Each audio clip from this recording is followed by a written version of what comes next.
Je pense qu'on a tous un peu du mal à se mettre au travail et à faire les tâches qu'on doit faire. Moi c'est mon cas, j'ai souvent du mal à les mettre. Du coup j'ai installé ce tableau Velleda sur lequel je note toutes les tâches que j'ai à faire dans la journée. Et quand j'en ai terminé une, j'ai juste à prendre mon stylo et à cocher la case. Sauf qu'en fait ça c'est pas assez stimulant et j'ai besoin d'inventer un truc beaucoup plus rigolo pour m'aider à mettre au travail.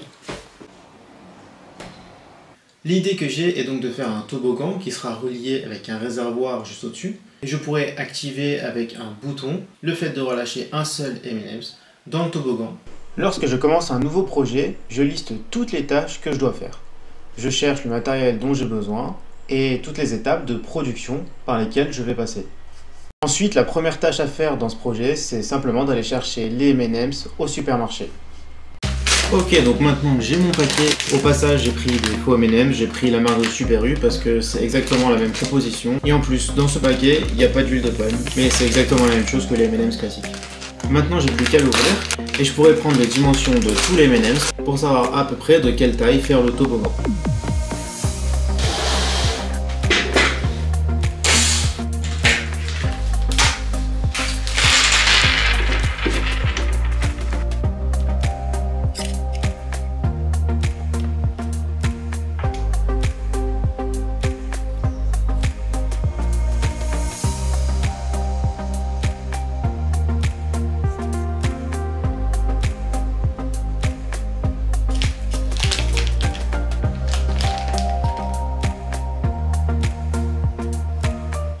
Maintenant que j'ai dimensionné la taille du toboggan en fonction des M&M's et que j'ai déterminé la taille du réservoir en fonction du paquet de M&M's, je vais pouvoir passer à la modélisation 3D sur mon ordi tout de suite.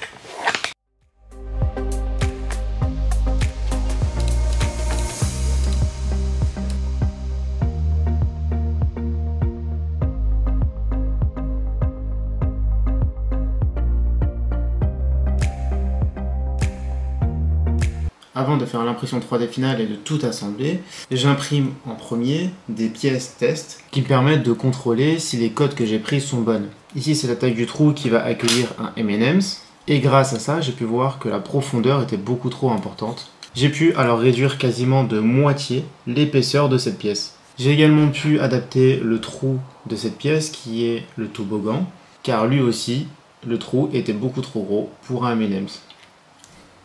Pour décrire un peu la conception, on peut voir en orange le réservoir de M&M's.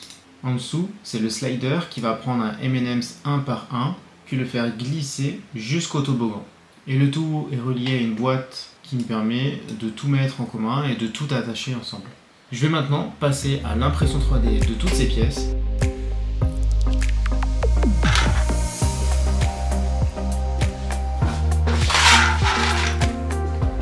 Du coup, comme on l'a vu, j'ai récupéré mes pièces de l'impression 3D. Là, c'est un bout du réservoir, je ne l'ai pas imprimé en entier pour pouvoir faire des premiers tests, des premiers prototypes, sans avoir à gaspiller tout ça de filament pour le réservoir. Et là, le deuxième, c'est la plaque. La plaque qui va accueillir tous les composants dessus, donc le réservoir, ici le slider, et enfin le toboggan qui devrait se clipser juste ici.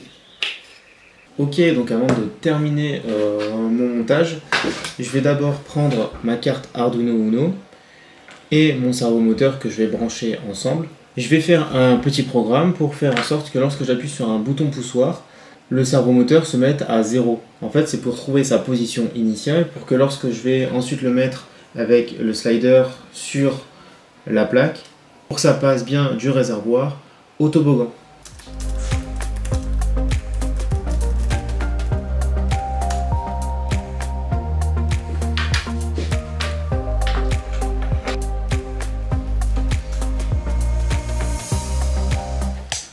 Maintenant que j'ai généré mon code avec ChatGPT, je l'ai mis sur mon logiciel Arduino et je vais le téléverser directement dans la carte électronique.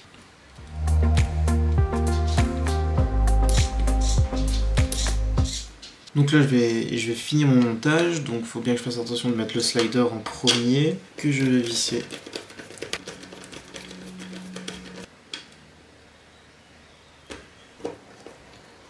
Plus qu'à appuyer sur le bouton. Et voilà ce que ça donne. Là, tout est en place. J'ai plus qu'à mettre le toboggan. Là, j'ai mon petit paquet de bonbons que si j'appuie, On peut voir que ça fonctionne bien. On peut voir que ça fonctionne comme il faut.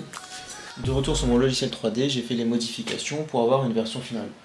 Donc là, on peut voir que j'ai refait une boîte complète pour que tout le système mécanique et électronique soit caché. Ici, j'ai rajouté un emplacement pour l'alimentation en USB-C que je vais ajouter.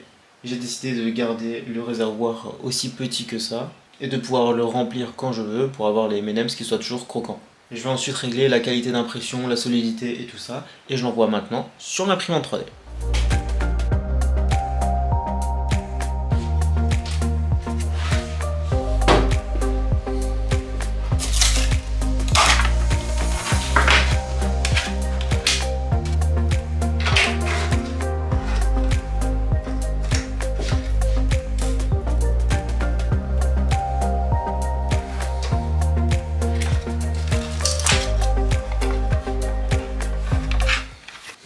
J'ai quasiment terminé l'assemblage de la boîte et je me suis dit que pour activer le toboggan, j'allais ajouter ce petit capteur qui est un capteur infrarouge qui va me permettre de détecter la distance de ma tête par rapport à ce propre capteur et qui va activer le toboggan pour lâcher un M&M's directement dans ma bouche.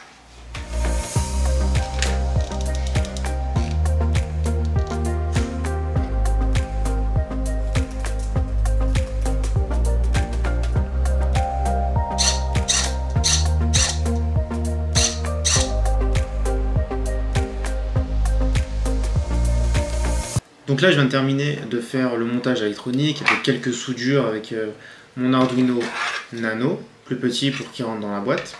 Je vais finir d'assembler tout ça en remettant le couvercle dessus et on va pouvoir faire les derniers tests.